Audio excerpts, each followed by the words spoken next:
biri gute rero Ni sawa. sije mbonye uraje ubuzima bwo mu gisagara ni bwiza nyene mbona ko ataco bibaye kandi nawe nyene mengo ahubwo uhora mu gisagara vugisha ukora ahubwo ngira hano wari washikiye gusa neza Manuka. ni sawa iki rero Nashaka tuma. aho ni bon hama nyene nanje nibera ngaha gusa nyene ashaka ubuzima bwo gupanga uri umukobwa hano ntihataye gusa nibaze ko uzobumenyera nawe ega vyose nibuke gusa mu muji none Twese ni buke. rimwe na rimwe ariko ubundi umuntu ashaka kuza nyene ndashaka umugenzi wanje yitwa Dija nzomukwereka umugenzi wanje nyene dukunda kuba turi kumwe kenshi ariko bo baramubanira sha Baramubanya. nzomukwereka nyene nka kurya waje wambaye ngoji wawe barigira ibintu ngo nabamizi ya kumayike mugasha nawe umengo ntabirimo neza kubera kenshi ndombye urumva mbwira ko yifuza kwambara impuzu ngufi ariko bikanga iki hamanye nanje nibere ngaha ibintu nk'ivyo tuza turamenyera ubuzima nyene uko buri nuko nyene Yeza natwaba. sawa nyene reka turabe turondere ivyo dukora kugira tuze kuraba ko dufungura mu sare imbere nanje ngende mu nzu ndabutuntu nokora kugira dave dufungura mu mwanya uri imbere kandi no mu gatondo nta cyayi kigeze kiboneka Sawa genda. Namaze gushika kwa Jeje nabonye yanyakiriye neza abantu heza. Tumenyeranye n'ubukebuke ubuzima bwo mu gisagara.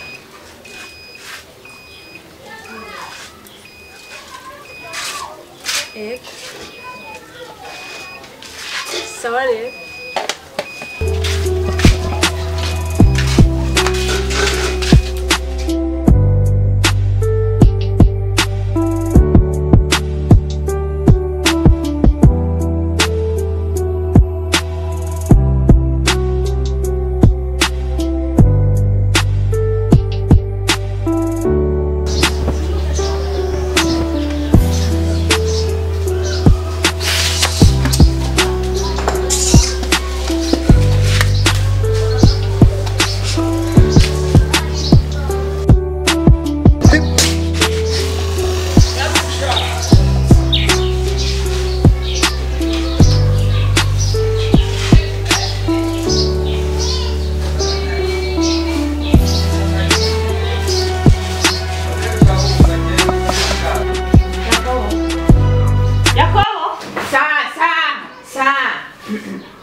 Inkoko nturazi isondori ehera biyarara hajya wakuriye hajya uregeranya ntiwayoye ngo ushire mu kigunira ciyarara mbewe wabaye gute hariho problem kere problem none turi ruguru navuye gukora uvuga yuko nzanye ino kuri protaye sivyo no kuzurantuma duke mu soko aho siyo nani ndavuga ati nta problem sawa okay tugeze ino samba nakazi kahindutse ushobora kuraba ati n'umushahara reka nshireko n'ikibada basi acha kibazo cyanye n'ufisi kugira ngo ndakongere none akazi ukora ngaha nakantu kakurusha si kuri parota no gukora isuku mu rupangu gusa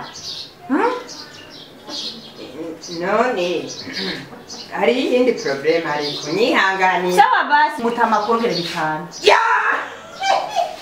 mabije menga yo gusoma urumva yo rati rero kubwico je ngomba nkore n'inguka na speed nari natwawe n'ikiro wa mubyeyi we setana akora kwisi ndagukora akazi yako kakuza urabona akazi resise ko nusinziriye ngaho urabona mu mutima ugiti uzokwamubwira kubera uragize umutima mwiza nk'uwa perezida Betwaro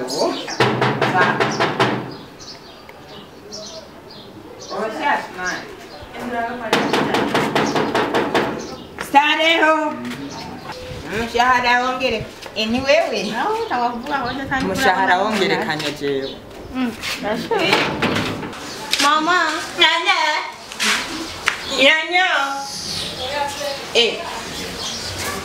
Adija unataka kunishinda tabia wewe Tina gitiki. wiriwe he kompani Mama jina nage kwa mtu wanje ragwararembye. Rena kutarura ndashashima kuva ngana ngenda. Obaha. Wamaze kuba umunyabinyoma wewe. Sana. Mbe uwo mugenzi uja kuraba udasezeye nyoko wawe. Utamubwiye ati mama siho ndi ndagiye aha. N'umugenzi nyabaki akurutira nyoko. Vala. Mama ni waruhari nanjye kubera umugenzi abantu telefone bambwiye ko hari imbyari mu bitaro umweshure twigana. Tashima kuja kumwe. Ni wari kwishura nta telefone ufise ho kutambwiye ati mama ndafatiriwe harantu ngiye bambwiye ko umugenzi wanje amerewe uku. Wategereza kubimbwira Adija. Ushaka ungore kurera uri umwana umwe. Ushaka ungore kurera kandi ugira unduhishe. Niyo tabiyazanye siyo. We nawe ngivyo ni Nibiki. Yamureka avuge arabibona mureka avuge ndakubabarire byagizene Aji yo waruzi aho hanze ibihari ntuba witwara uko wishakiye hari abandi bana bari mwibarabara babuze abavyeyi bo kubakurikirana mugani we kubera utubona ubona atacubuze mu rugo ushaka kwitwara nka vya bibwa itagira basebuye Ibiyerere.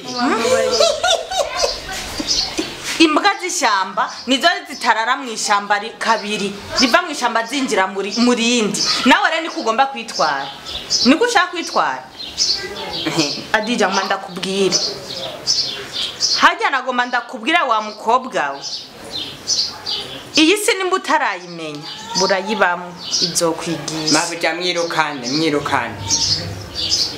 Iyi si ndabigusubiriyemo izokwigisha zuragenda hari ivyumisha we namana kubwiye wewe nubwo utombwiza ukuri ndakuravye ndamenya kumbwiye ukuri cyangwa umbwiye ikinyoma nka nyoko wawe kuko ndakuzi narakwirereye Wabonye yamwereka. Wabibonye? ndakubabariye yoba waruzi ingene wambabaje uyu munsi Sana nawe womenya umutima wanje ingene umeze mama mbabarire. Urazi nanje umutima wanje kunumeze. Ujya mwana arakambara kandi wewe nzoguhindera nimba batayi.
Ushaka gukora nyuma je sindabimenye ngadije.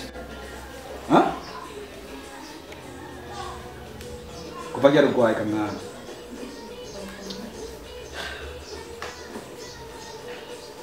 Adija, bisitiga ndabimenya. Sawa? Mara utoka mganga.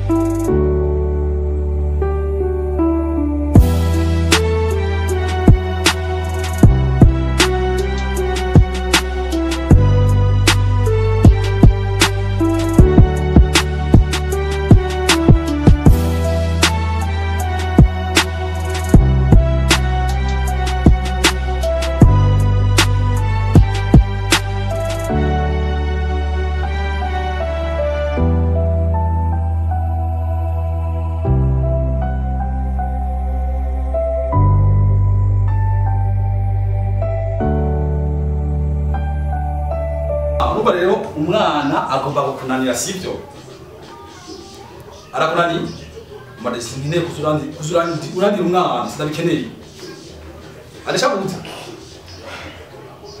Adija urwaye umwana urwaye gute ndakundira umwana papa Adija wose yambwiye no iyo mvuye wewe wabuze iyo mvuye niyo mpamvu ntigwa ati urwaye gute shaka kuvugana nanjye n'umukobwa wanje urwaye gute wumva umeze gute kuva ryari urwaye kuva ryari urwaye adija waniduheruka tukurungika ku ishuri ntiduheruka tuwamashibageti sawa banzura indenda kubyushe ku meza n'inzira gatoya utumpamagara mpejeje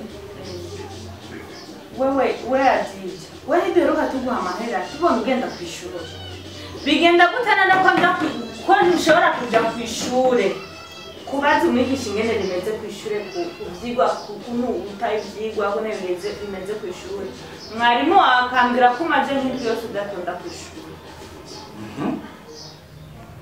wewe nawe uvuga ngo sigurikirana umwana wawe wowe waruzi ko ndamukurikirana no ku ishuri saha muhira honyine ni kw'ishuri rya gute ishuri rya gute yamva ku ishuri rya Qur'ani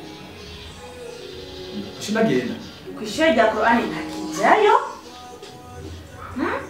Adija ariko misi yose aza mbwira mama ndacerewe ndagiye kwiga Qur'ani Adija nimba uzi kutagica kwiga Qur'ani sivyo gusobanura shaka bikugora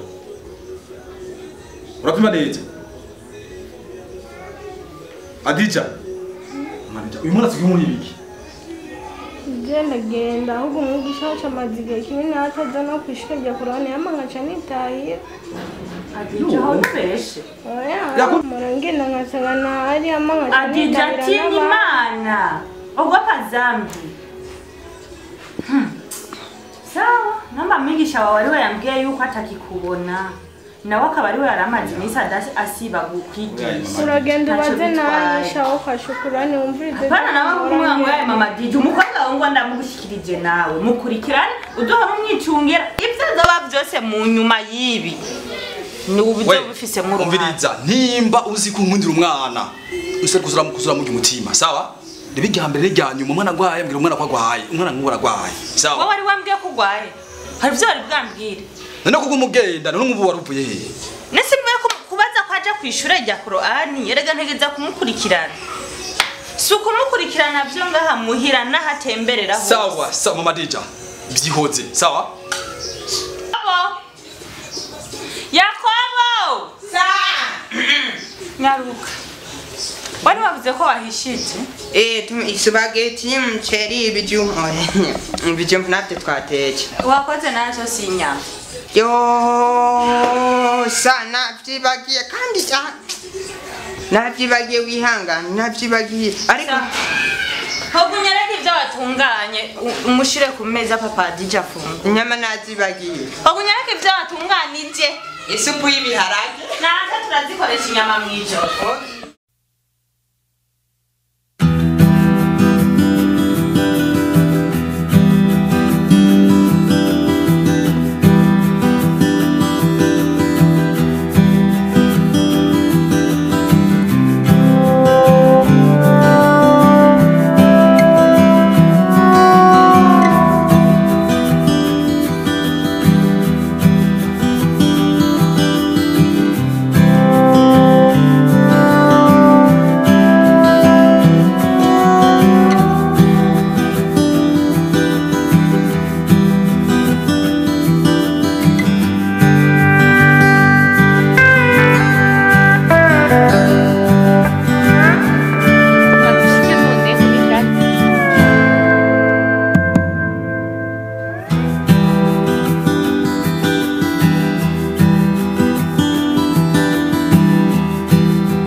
mbo mutangare ko ndakuvuze mu izina sanzwe ndakuzi je nitwa Gift hama sibirebire magikubona kesha ariko je shaka gusa nkubaze kimwe gusa ko woshobora kunyemerera ko akagira ivyo tuyaga ubunyene mbone atoba ubunyene nta probleme ariko gikuru gusa nuko wonyemerera yuko umviriza ndashaka kwemera ko tuyaga gusa nibaze ko tuzoba tubaka ivyubaka kandi nawe urashaka kunyemera ko ivyo ndoshaka kubwira byose zovyemera ushaka kubifashamo mbo pas de problème nta ngorane nimwe jewe ndazi tuteza kuyaga ibintu tuhuza byubaka nta kibazo mbo hama tubonane gute ushobora kumpa namba yiwawe nkaza kuguhamagara numero ya telefone ukacukira aho uca usanga ukaza tukayaga nta problème 68 07 881 bo sawa nta problème wenda guhamagara ku telefone ngire adresse aho uca usanga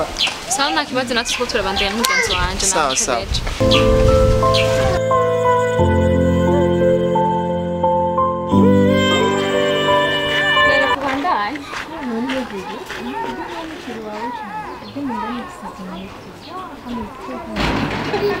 Nanako nawe urangirenze uti n'igisazi none umuhungu afite amafaranga ushaka hari ikintu urondera ntasa neza ukunda isura wewe rero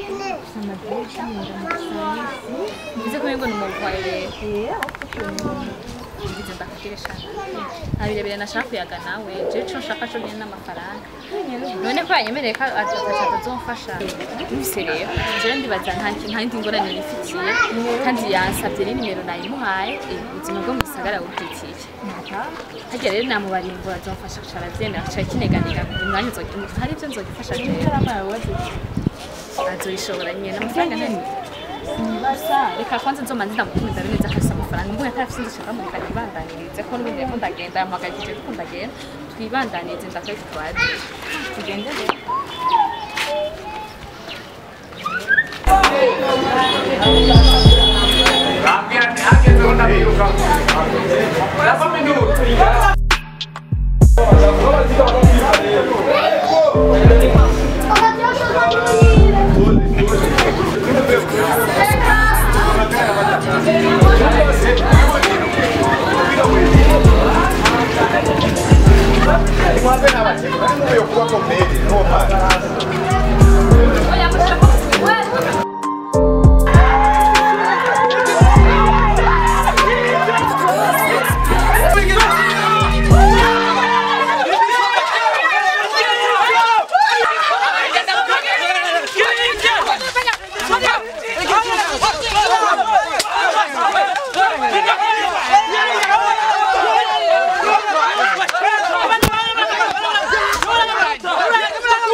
I